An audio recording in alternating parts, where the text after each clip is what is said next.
Vamos a referirnos en esta sesión a una radiografía de la sociedad actual y vamos a hacerlo basándonos, como siempre, en la literatura y en los criterios de la literatura. Aquí tomaremos como referencia la obra de Cervantes, la obra de Miguel de Cervantes, El Quijote, y vamos a referirnos tomando, insisto, como contexto, como marco de referencia El Quijote y su interpretación desde los presupuestos de la crítica de la razón literaria, concretamente del volumen número 20 de la crítica de la razón literaria, Anatomía del Quijote.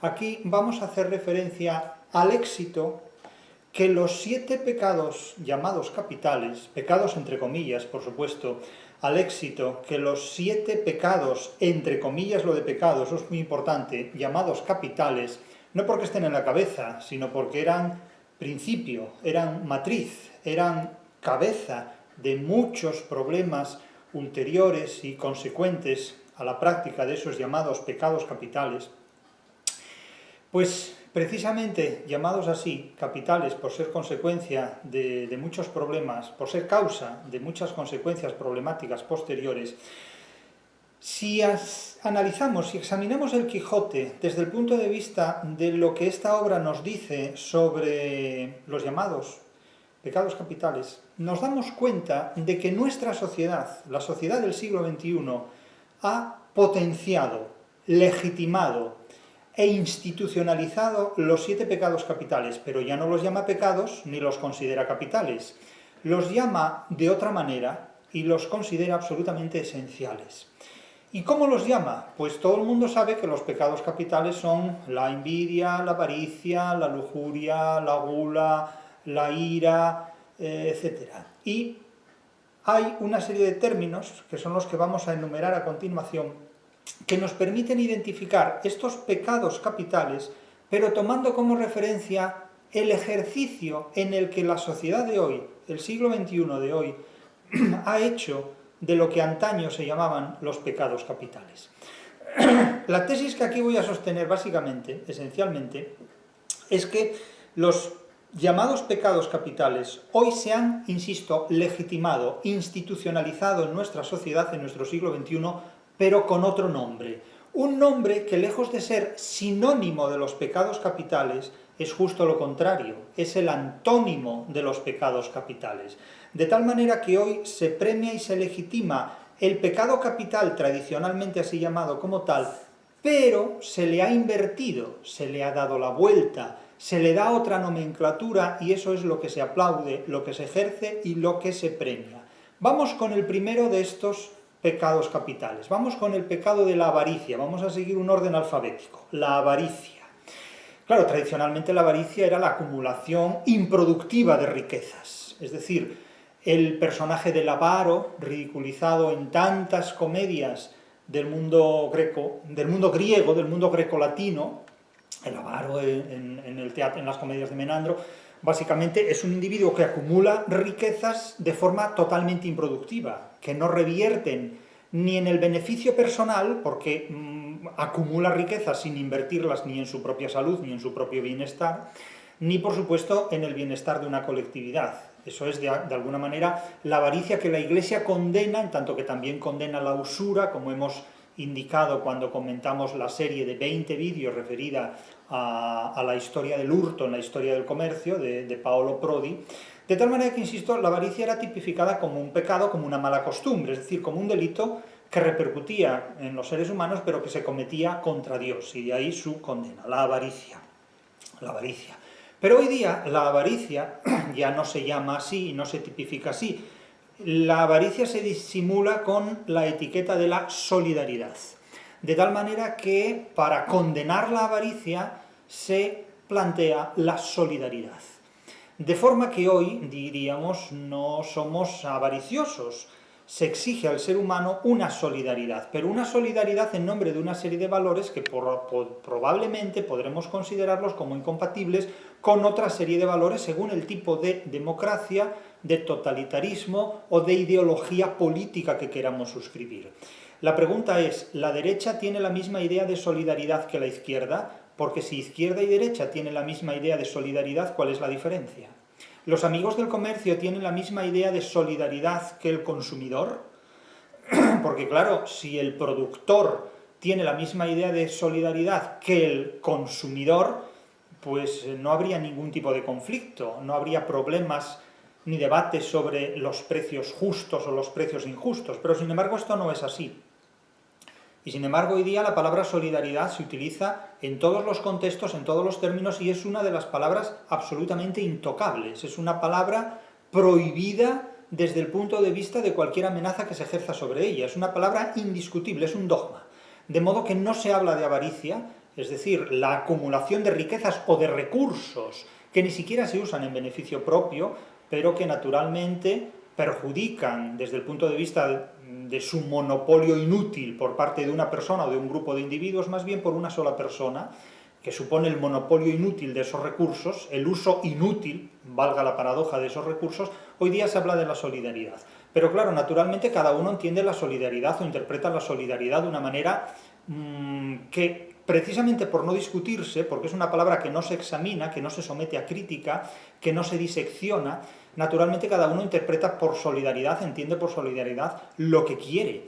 Y esto supone que al no reflexionar sobre esta cuestión no sabemos con exactitud qué es lo que se dice realmente cuando se habla de estos términos. Pero fíjense que hoy día no se habla de avaricia, sino que se habla siempre de solidaridad. Y por lo común, la solidaridad suele encubrir un uso, si no avaricioso porque no es improductivo, sí al menos profundamente egoísta, tanto desde un punto de vista personal, el yo que lo acumula todo para sí, como desde un punto de vista gremial, el grupo que lo acumula todo para sí. Llegará un momento en que probablemente no dispondremos de agua, porque el agua quedará monopolizada por un grupo que la utilizará para él solo y privará de ella a los demás. Es decir, de hecho, en tiempos pasados no se pagaba un impuesto por el agua, hoy día se paga un impuesto absolutamente por todo, y llegará un momento en que también se pagará un impuesto por el aire, puesto que el aire limpio será más caro que el aire contaminado. Y de hecho ya se paga, si uno va a examinar esto atentamente, se paga ya un impuesto por respirar un aire supuestamente más limpio que otros, o por procurar un medio ambiente en mejores condiciones que otros. De tal manera que en estos contextos estamos y nos movemos. Pero vamos a otro de los pecados capitales. Si seguimos alfabéticamente, llegamos a la envidia. Claro, la envidia es, como la hemos definido tantas veces desde hace muchos años, hemos hablado de la envidia como la forma más siniestra de admiración. Evidentemente, el valor de una persona se mide por el número de envidiosos que quisieran ser esa persona y que al no poder ser esa persona, al no escribir los libros que escribe esa persona, pues critican a esa persona, condenan a esa persona, la maldicen, etcétera, etcétera. Eso es la envidia, en definitiva. La envidia, que es la forma más siniestra de admiración. Entonces, casi podemos decir que cuanto mayor sea el número de envidiosos que tenemos, mayor es nuestro valor. Pero tampoco tenemos que creer en esto no es posible, porque entonces nos pasaríamos la vida buscando envidiosos, que es lo que suelen hacer los narcisistas, ¿no? Para conseguir que alguien hable de ellos, aunque sea bien. No, el objetivo no es obtener ni envidiosos, ni detractores, ni seguidores, ni simpatizantes. El objetivo es interpretar la literatura o interpretar lo que cada uno de nosotros quiera interpretar en un momento dado. Pero sí es cierto que la envidia es la forma más siniestra de admiración. ¿Qué es lo que la sociedad del siglo XXI, la sociedad de nuestro tiempo, hace para evitar retratarse como envidioso cuando se critica a alguien? Pues naturalmente, como no hay hoy día la posibilidad de acudir a un tribunal de la Inquisición o del Santo Oficio, como antes sí era posible hacer, pues hoy día lo que se hace es apelar a la cancelación, lo que los anglosajones llaman la cultura de la cancelación, una expresión totalmente anglosajona, es decir, la supresión de una persona o la desautorización moral de una persona que tiene consecuencias institucionales, no legales, sino simplemente, podríamos decir, masivas, populistas, informáticas, internauticas, si quieren hablar en estos términos. Entonces, cuando se envidia a alguien porque compite con nosotros, porque vale más que nosotros, recuerdes el verso de Sor Juana Inés de la Cruz, esa mujer que despertó tantas envidias entre sus propias compañeras de orden religiosa, primero sus compañeras, que eran las que convivían con ella, y que sin duda fueron las que instigaron a los superiores de las órdenes religiosas, que disponían del poder suficiente para hacerlo, para quitarla de en medio, para cancelarla, podríamos decir, lo que hoy llaman los anglosajones la cancelación, es decir, la censura. En una palabra, toda la vida fue la censura. La censura es la capacidad que los seres humanos disponen, unos y otros, para mutilar mutuamente las ideas y las formas, las palabras y los contenidos, el tema y la forma de las ideas que se pueden poner en circulación. La censura, en definitiva, es la supresión de forma y contenido de temas y de ideas que los seres humanos se imponen entre sí mutuamente para ejercer el poder de los unos sobre los otros. Entonces, lo que el mundo anglosajón llama la cancelación es lo que tradicionalmente siempre se consideró como censura. Entonces, la gente naturalmente hoy día no se va a identificar públicamente como envidioso, no va a decir, como yo envidio a esta persona, pues hablo mal de esa persona o critico su libro, o critico el cuadro que ha pintado, o critico la película que ha rodado, o critico la obra literaria que ha escrito, o simplemente critico el puente o el edificio que ha construido o que ha diseñado. Eso es la envidia, la forma más siniestra de admiración, la gente que no duerme pensando en que hay otra persona más valiosa que ella y por tanto le profesa una admiración siniestra, una admiración patológica. Como decía Quevedo, la envidia muerde pero no come, es decir, no se nutre, no se alimenta nunca.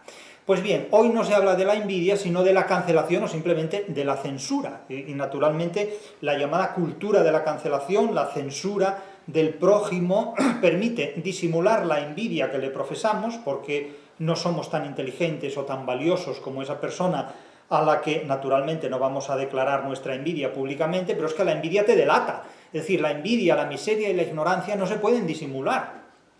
Son indisimulables. La envidia, la pobreza y la ignorancia no se pueden disimular. El que finge inteligencia sin tenerla hace el ridículo. El que finge riqueza sin poseerla hace el ridículo. Y el que finge en una crítica basada en la envidia enseña el culo con todas sus plumas. Quiero decir que es que resulta absolutamente imposible disimular la envidia que a la gente le sale por los poros cuando disfraza esa envidia de una inversa admiración siniestra y de una crítica que no tiene ningún fundamento en sí mismo.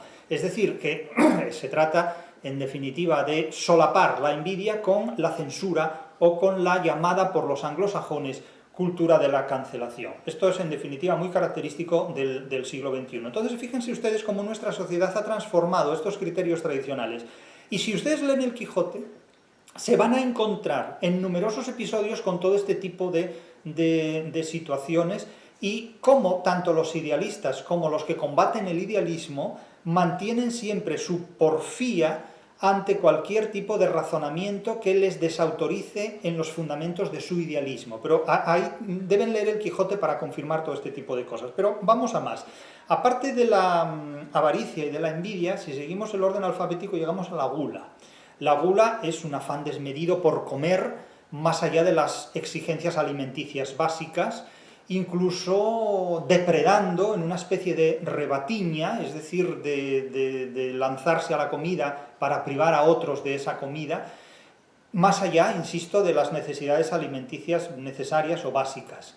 Claro, en tiempos de otras épocas, en tiempos pasados, se indicaba la abstinencia de comer carne determinados días de la semana o según el calendario religioso, según las ideas religiosas que cada uno profesara. Fíjense que hoy día no es la religión lo que se nombra, lo que se invoca para no comer carne. Hoy día es simplemente no el respeto a Dios para no comer carne, sino el respeto al animal para no comer carne. Pero llegamos por caminos diferentes al mismo planteamiento. No discuto ni un planteamiento ni otro, no critico el planteamiento, describo el procedimiento. Antaño comer carne era pecado, porque era una ofensa contra Dios. Hoy, para algunas personas, comer carne es pecado porque es una ofensa contra los animales. O es una falta porque implica privar de la vida a un animal para comérselo, lo cual es una cosa muy fea, según el pensamiento de algunas personas. Pensamiento que yo no critico, yo no entro a decir si esto es bueno o malo, porque no es el objetivo de mi intervención plantear una alternativa moral a planteamientos morales en curso y planteamientos morales existentes. Esa no es mi guerra, no es mi batalla. Yo describo el procedimiento, describo lo que la gente hace y lo sitúo en un contexto histórico que nos permite ver cómo antaño se consideraba que comer carne en determinados contextos era pecado, En unos o en otros o en todos los contextos era pecado, una falta, una ofensa contra Dios, y hoy día comer carne es una ofensa contra los animales, porque tienen un derecho a la vida que no debe ser destruido, que no debe ser anulado o extirpado por una pretensión tan tremenda como es devorarlos, comerlos, en definitiva. Es una opción para muchas personas totalmente respetable y totalmente defendible, pero yo describo el procedimiento. Es decir, antaño era pecado, hoy es otra cosa, hoy es una proscripción. De hecho, a nadie se le puede ocurrir poner un restaurante de perros. Es decir, esto sería automáticamente proscrito, sería prohibido inmediatamente. Y hay algunas personas que incluso plantean que se prohíba, pues en fin, comercializar la carne de cualquier tipo de animal. De tal manera que la gula, si antes se combatía con la abstinencia, hoy día también. Hoy día se plantea la abstinencia de comer determinados productos. Algunas personas consideran que este planteamiento tiene como objetivo economizar los recursos humanos para que queden más productos de este tipo para satisfacer a ciertas élites. Es una teoría que también se ha mencionado. Insisto que yo no voy a defender ni una teoría ni la otra, yo voy a exponer procedimientos. Es decir, no hablaré nunca en nombre de ninguna religión, ni de ninguna ideología, ni de ninguna filosofía. Hablo en nombre de los conocimientos de los que dispongo a partir de la interpretación de los textos literarios. Lean ustedes el pasaje del Quijote donde Sancho y Don Quijote, invitados a las bodas de Camacho el Rico, se dedican a comer más Sancho que Don Quijote, evidentemente. Y lean ese pasaje y observen lo que se dice acerca de la comida, de la gula y de la abstinencia. Y a partir de ahí hagan las reflexiones conforme a lo que les explico en este volumen, Anatomía del Quijote. Ahí tienen la explicación más por extenso de lo que aquí acabo de sintetizar muy sumariamente, muy someramente. Pero si a la avaricia superponemos la solidaridad, a la envidia, la censura o la cancelación, y a la gula, la abstinencia, sobre todo en público, otra cosa es que en privado la gente haga lo que quiera, pues evidentemente observarán cómo la preservación de los impulsos que antaño se llamaban pecados capitales, hoy día sigue viva, pero con un formato diferente y sumamente curioso. Si seguimos el orden alfabético, creo que llegamos a la ira. La ira, evidentemente, era un sentimiento característico, y sigue siéndolo, de personas violentas, de personas airadas, irascibles, en definitiva. Nótese que el Requiem tiene siempre un pasaje que es el día de la ira, el dies irae, bueno, podríamos llamarlo el día de la ira casi. Pero, ¿qué es lo que se contrapone hoy a la ira? La templanza, la ecuanimidad, la justicia. Se suponía que la ira era una respuesta vengativa e injusta porque la tomaba un individuo o un grupo de individuos por su propia cuenta, sin mediación judicial, sin mediación de una institución que como un corte, por eso se llamaba corte, la corte, estableciera una línea divisoria entre lo que era justo y lo que no era justo conforme a un código objetivo que rebasaba la voluntad del individuo y la voluntad del gremio de los individuos. De tal manera que la ira era la respuesta que fundamentaba, o la causa que fundamentaba una consecuencia, una respuesta para que una persona o un grupo de personas se tomaran la justicia por su mano. Hoy día la ira está muy mal vista, aunque se practica tanto como en cualquier otra época. Y lo que se contrapone a la ira, básicamente, ¿qué es? Pues es la impotencia. Porque, claro, para acudir a la justicia es necesario disponer de muchos recursos económicos y también recursos humanos, disponer de influencias para que a veces la justicia te haga caso. Todos sabemos que hay personas que están aforadas. Era algo que ni siquiera existía en el antiguo régimen bajo esta denominación. En el antiguo régimen, el régimen estamental que se mantuvo en vigor prácticamente hasta el siglo XVIII, sobre todo hasta la Revolución Francesa, disponía una justicia para los nobles y una justicia para los plebeyos, con un ordenamiento jurídico en muchos aspectos totalmente diferente. Y sin embargo, en la época de la democracia sorprende que estos planteamientos de alguna manera se hayan preservado, ya que hay un aforamiento para determinados políticos y cargos públicos y otro tipo de personas carecen de ese aforamiento, de modo que hay unos tribunales que juzgan a determinadas personas y otros tribunales específicos para juzgar al resto de personas. Claro, esto es lo más parecido que puede haber en democracia a los fueros o privilegios que solo se daban en el antiguo régimen y que suponemos que deberían ser incompatibles completamente con la democracia. De tal manera que la ira del pueblo, como dé lugar a determinadas consecuencias, será juzgada por determinadas instituciones y digamos que los delitos cometidos por otro tipo de individuos serán juzgados por otras instituciones.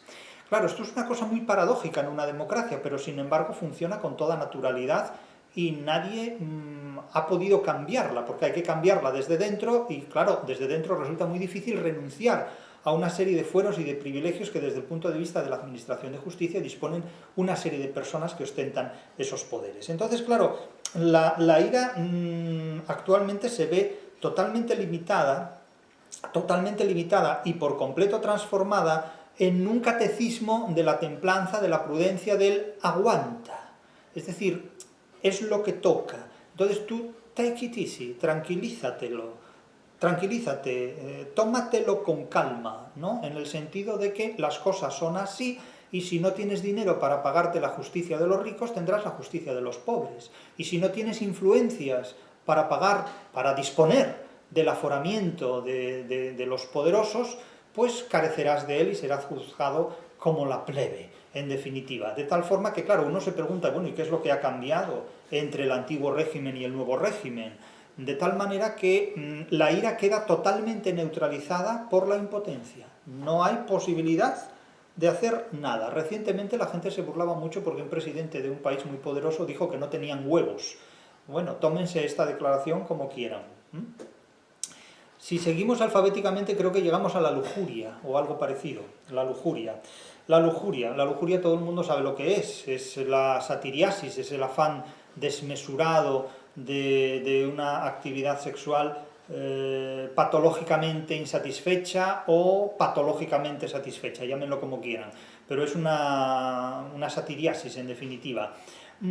Hoy día, si ustedes observan cualquier cosa, verán que la lujuria está totalmente censurada por todas partes y lo que se plantea es, públicamente al menos, una castidad. Se habla constantemente de que las redes sociales censuran incluso hasta obras de arte. Parece ser que el ser humano, yo no sé cómo es capaz de mirarse al espejo entonces, porque cualquier día no se va a reconocer de todo lo que lleva consigo encima, ¿no? O de lo que carece, según se mire, claro, depende cómo se quiera ver esto. El caso es que frente a la tradicional lujuria hoy se esgrime la castidad.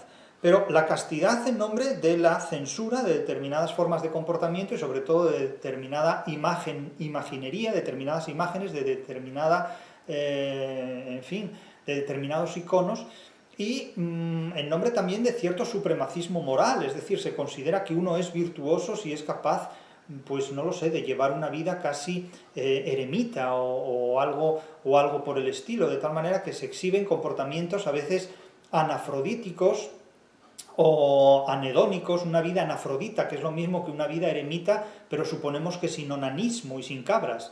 Entonces, claro, es lo inverosímil en realidad, es un idealismo moral absolutamente inverosímil y sospechoso de acumular los mayores vicios, porque aquí vamos a sostener la idea fundamental de que la virtud solo existe allí donde hay un vicio que ocultar. Entonces, condenar la lujuria para solaparla, para eclipsarla, en nombre de un idealismo moral cuya cúspide es la castidad, en realidad no sé a dónde vamos a llegar con esto, pues en cierta manera pues a la esterilidad, evidentemente, porque claro, al final acabaremos reproduciéndonos sin mantener el procedimiento habitual de las relaciones sexuales, es decir, a través de probetas, de redomas, de laboratorios, y privando al ser humano efectivamente de todo este tipo de cosas. Pero bueno, eso es en definitiva lo que ocurre según la teología cristiana con la Virgen María. Es decir, es una reproducción que no se lleva a cabo pues, por los procedimientos biológicos y sexuales habituales. De tal manera que planteamos la cuadratura del círculo, la reproducción desde la castidad. Bien, es una forma de supremacismo moral, es el cumplimiento el cumplido teológico más alto, más noble del racionalismo idealista teológico católico, pero una vida en un contexto de esta naturaleza es totalmente imposible de desarrollar. Ya hemos dicho muchas veces que el Vaticano es el único estado del mundo donde la demografía es nula, el crecimiento demográfico es igual a cero, y sin embargo es una de las grandes potencias del mundo. Es el único país del mundo que no tiene ningún natalicio, no registra natalidad, pero es más vigoroso y más poderoso que ningún otro. Las nacionalidades del Vaticano son nacionalidades políticas, pero no biológicas, no hay natalicios en el Vaticano, vamos, a menos que yo sepa, que no lo sé, en definitiva, ¿no? En definitiva. Y el ejemplo más grande de toda esta castidad es la de Borges. Ustedes recordarán, y yo me he reído mucho de esto, y han hecho ustedes muchos chistes con esta hilaridad mía, pero es que, claro, cuando Borges dice que sus noches están llenas de Virgilio, y claro, es que yo solo puedo reírme, porque alguien que dice que sus noches están llenas de Virgilio, eso es una penuria. Es decir, las noches se tienen que llenar de otras cosas, y no me pidan que les explique el complemento directo que llena las noches, porque eso cada uno sabrá de qué las llena, pero desde luego, vamos, lo que tengo muy claro es que yo no he llenado nunca mis noches ni de Virgilio, ni de Cervantes, ni de nada de eso. Las noches están para otra cosa, que no es solo dormir. Y claro, cuando narcisistamente Borges dice mis noches están llenas de Virgilio, y de, bueno, macho, pues mira, pues te compadezco, porque anda que no tiene horas el día para llenar las noches de Virgilio, de Beethoven, de Chopin, de Cervantes y de todo lo que quiera sin llevarte a Virgilio a la cama. O sea, meterse en una cama con Virgilio no es ningún valor, ninguna virtud, no es ninguna demostración, salvo de un narcisismo que lo único que refleja es una insatisfacción sexual y una impotencia sexual, en ese sentido, una castidad forzada, hacer de la necesidad virtud, en definitiva. Y si seguimos con el abecedario, la pereza. La pereza es el otro de los, alfabéticamente sería el sexto de los pecados capitales.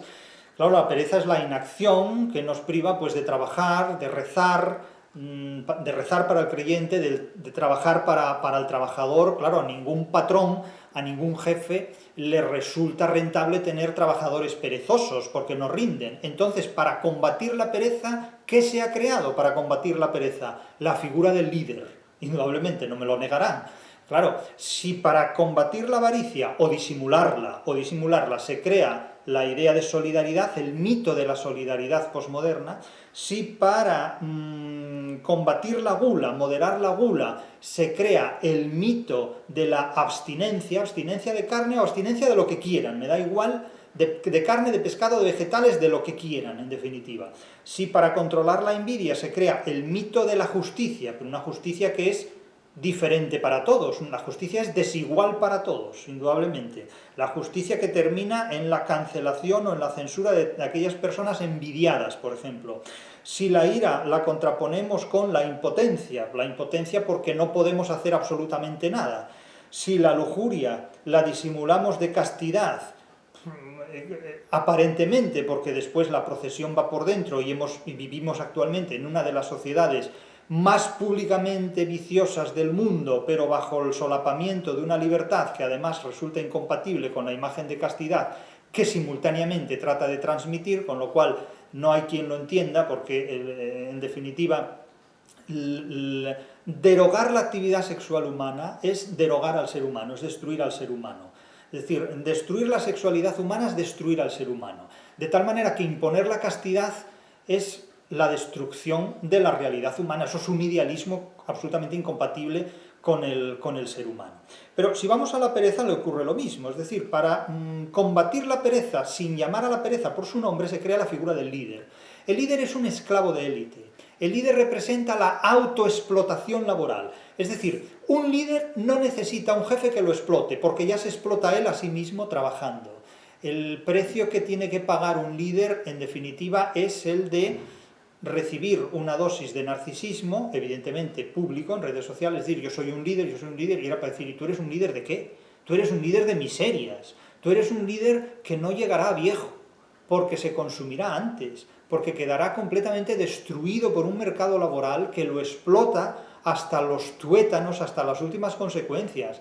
Entonces, por favor, si ustedes quieren hacer teatro, hagan el teatro que quieran. Si ustedes son trabajadores, me parece muy bien que sean trabajadores, pero no me cuenten películas porque yo no me las creo. Cuando yo leo un texto en el que aparece la palabra líder, dejo de leer. ¿Ah? Díganme ustedes ahora en qué red social de profesionales puede uno sobrevivir con mis hábitos. Claro, el liderazgo en definitiva es una forma de narcisismo laboral, Es una autoexplotación propia del mundo laboral, de tal manera que un líder ahorra un jefe, ahorra montones de jefes, porque si cada trabajador se considera líder de su propia actividad laboral, no necesita jefes, ya es un autómata del mercado completamente, pero la gente está encantada con ser un líder, está encantada con el liderazgo, pues cómanselo, con su pan se lo coman, yo no soy líder de nada. En definitiva, lean ustedes el Quijote desde el punto de vista de la idea del liderazgo, idea anglosajona, del caudillo, del duce, en definitiva, del Führer que conduce una manada, el líder de una manada. Vean ustedes a lo que conduce el liderazgo en el ámbito empresarial, al triunfo de los amigos del comercio. En definitiva, el líder, me dirán ustedes, que vela por el éxito laboral, por la productividad, pero se ocupa del mismo modo de los derechos de los obreros, palabra hoy descartada en el léxico común, se habla de operarios, se va al étimo latino, operibus, al operario, casi al ablativo, es decir, para obrar, para operar, para actuar. No se habla del étimo en romance, sino del étimo latino, del operario, ¿no? Opus, operis. Y llegamos al final.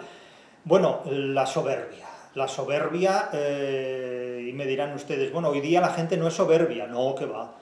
La gente no es soberbia, no, porque a la soberbia hoy se le llama narcisismo. La indumentaria de la soberbia es el narcisismo. Es decir, el traje de la avaricia es la solidaridad. La indumentaria de la gula es la abstinencia. El disfraz de la envidia es la prohibición, la censura, la cancelación. Porque no, yo no soy envidioso. Yo simplemente quito de en medio a esta persona en nombre de una moral que es más valiosa que la moral que representa a esa persona. En definitiva, así es como funcionan hoy los envidiosos, amparándose en un supremacismo moral que, debidamente bien usado, permite quitar de en medio al que molesta, al que vale más o al que compite. En nombre de la moral se puede prohibir la publicación de un libro, se puede prohibir la difusión de una obra literaria y se puede prohibir la interpretación de muchas obras literarias que son absolutamente clásicas y fundamentales, o incluso la transformación de textos literarios históricos.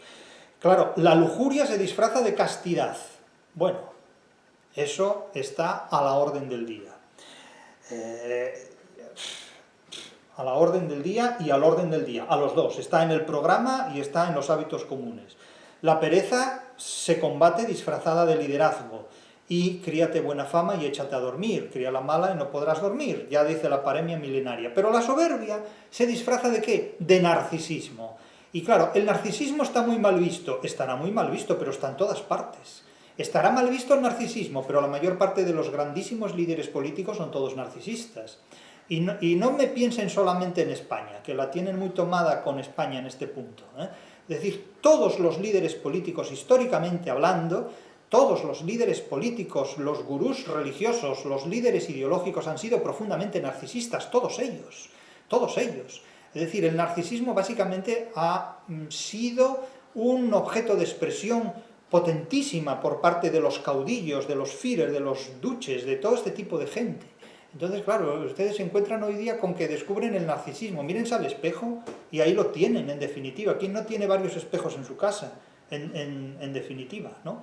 Pues la soberbia, que no está bien vista, hoy día se viste de narcisista para... No digo pasar más desapercibido, pero es que, por muy mal que se hable del narcisismo, el narcisismo es el emperador de nuestro tiempo, en definitiva, y la gente lleva dentro un mega narciso, en definitiva, de tal manera que las redes sociales lo que hacen es entronar el idealismo del yo.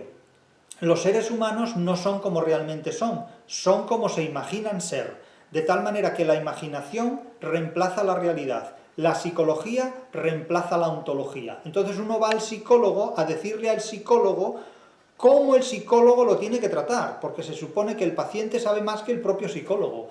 Y hay psicólogos que entran en este juego y psicólogos que resultan incompatibles completamente con este juego, pero ya es un problema de cada uno. Es decir, si yo les digo a ustedes que soy Napoleón, ustedes se ríen de mí, pero si yo les digo que soy mujer, su sonrisa se congela, porque aquí interviene un derecho que Napoleón no tiene. Es un planteamiento en contra del cual yo no estoy, porque yo no estoy ni a favor ni en contra de los planteamientos que menciono, simplemente describo el procedimiento. Hoy día la verdad no se fundamenta en la realidad ontológica, hoy día la verdad se fundamenta en la imaginación psicológica, de tal manera que a mí me basta considerar que yo me siento extraterrestre para ser extraterrestre. Y si ustedes dudan de esto, el problema lo tienen ustedes. Es decir, para un idealista, si algo está mal, el error lo comete la realidad, pero no el propio idealista. Evidentemente el narcisismo es el idealismo del yo, es el idealismo supremo del yo, es el mega, hiper, proto, hiper idealismo del yo.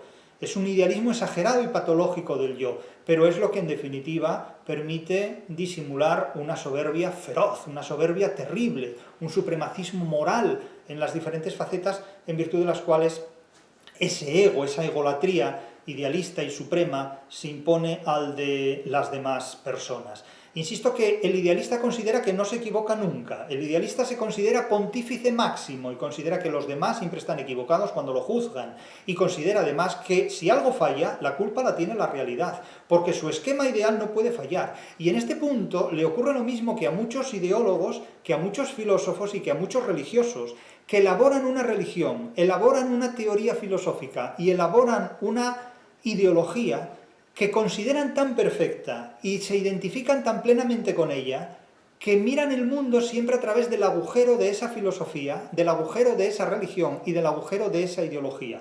Y lo que no coincide con ese agujero o no se ve desde ese agujero o está mal o simplemente no existe.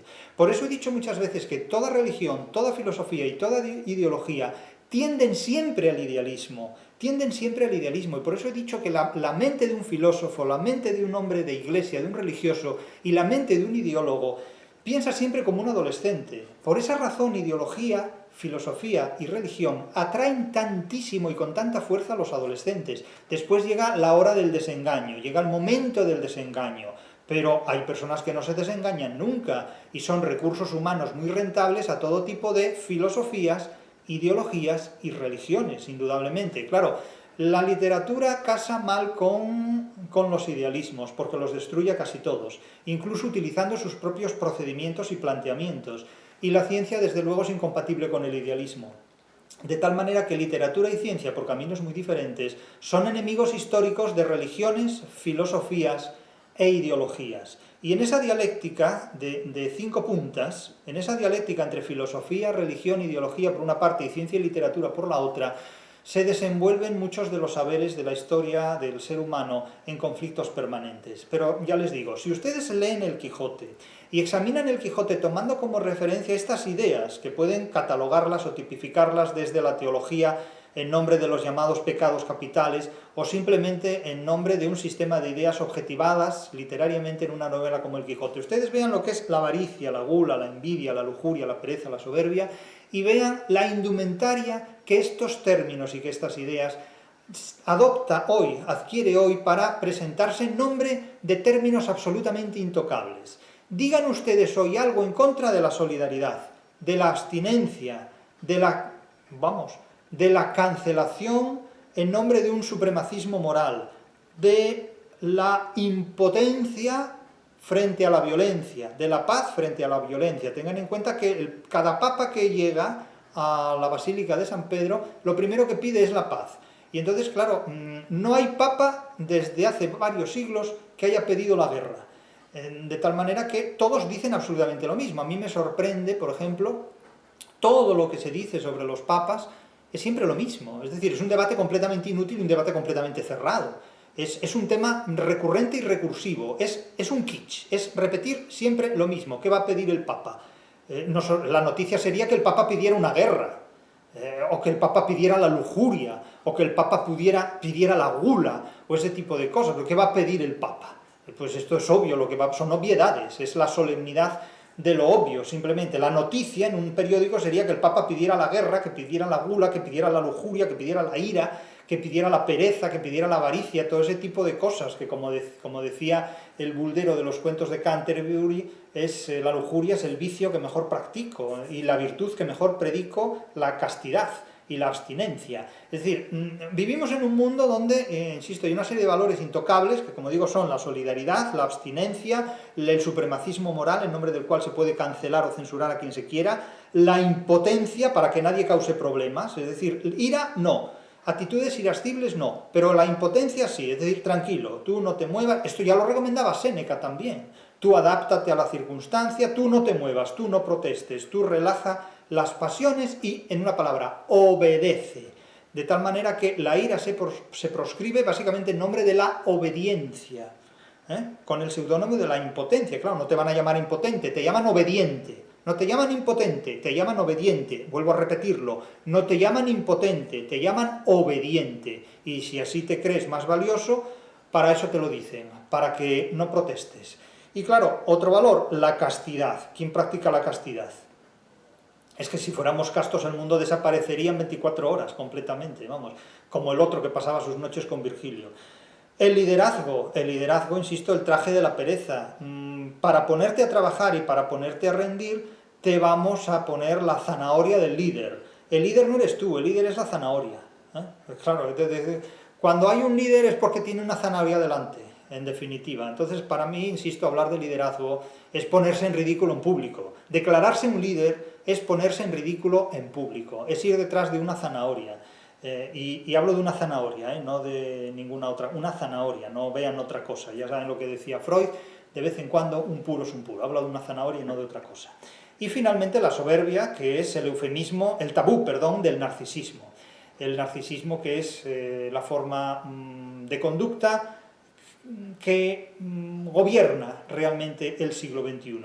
Por muchos enemigos que tenga el narcisismo, tiene más avalistas, tiene más defensores, porque ¿qué comportamiento humano está más y mejor amparado en el siglo XXI que el narcisismo? Tendrá muchos enemigos, tendrá muchos libros escritos en contra del narcisismo, pero si el autor del libro no fuera un narcisista, no lo firmaría.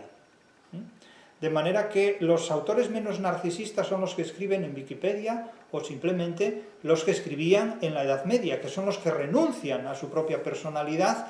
Incluso los menos narcisistas son los que escriben desde el seudónimo o desde la anonimia, desde el anonimato, pero lo hacen simplemente porque eso preserva evidentemente el ser reconocidos.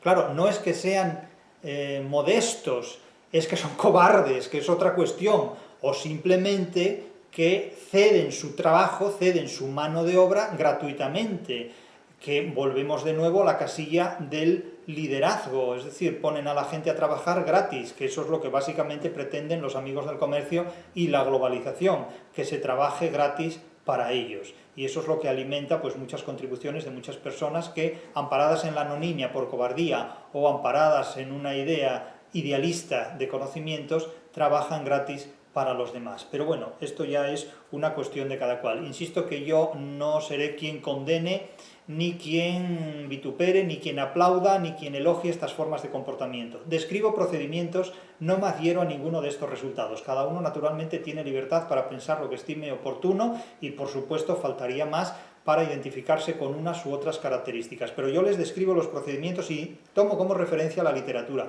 Ustedes si leen el Quijote, ya les he dicho que en el Quijote está el genoma de la literatura, y si leen el Quijote encontrarán respuesta a todas sus preguntas y a todas sus inquietudes. Cuando alguna persona me dice, ahora que usted ha escrito este libro de una filosofía para sobrevivir en el siglo XXI, escriba otro que sea una literatura para sobrevivir en el siglo XXI. Pues ya está escrito.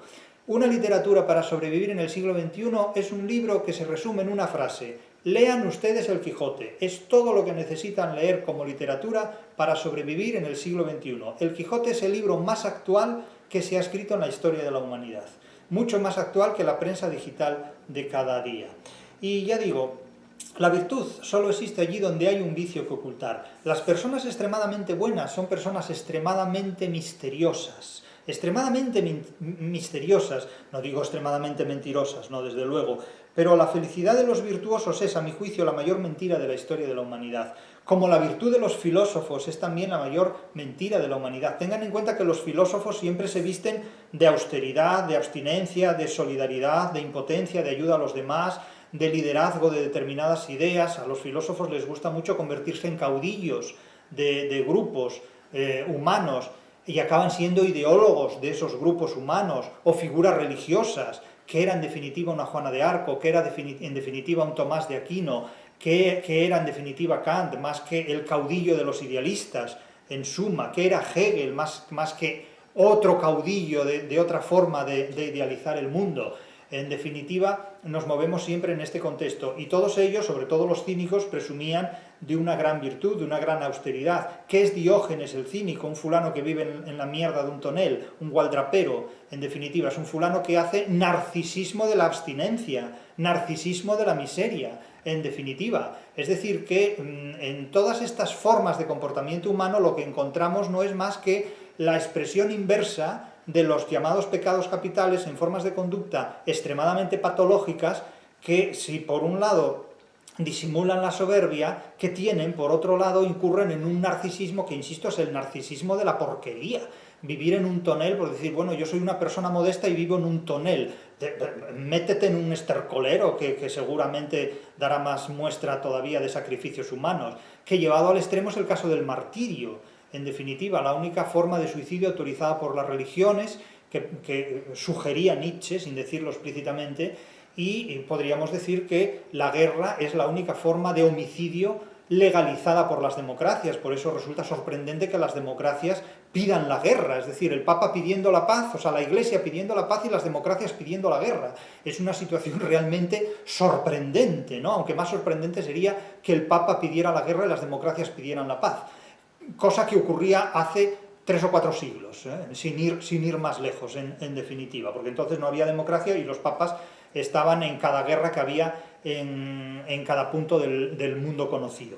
Por lo tanto, vean que la radiografía de nuestra sociedad es la de una sociedad que, en definitiva, ha invertido la fuerza motriz de los pecados capitales para vestirlos de una falsa virtud completamente, que exhibir narcisistamente, solidariamente, abstinentemente, impotentemente, obedientemente, castamente y siempre a través de figuras atractivas como las de líderes que tratan de borrar, de quitar de en medio, de quitar de la circulación a otras personas que, por envidiadas, son más valiosas que ellos. La virtud solo existe allí donde hay un vicio que ocultar. Eso es lo que nos enseña la literatura y, entre otras obras, el Quijote. Ahí se lo explico, en la anatomía del Quijote, aquí detrás, aquí la tienen, la anatomía del Quijote. Ahí estamos.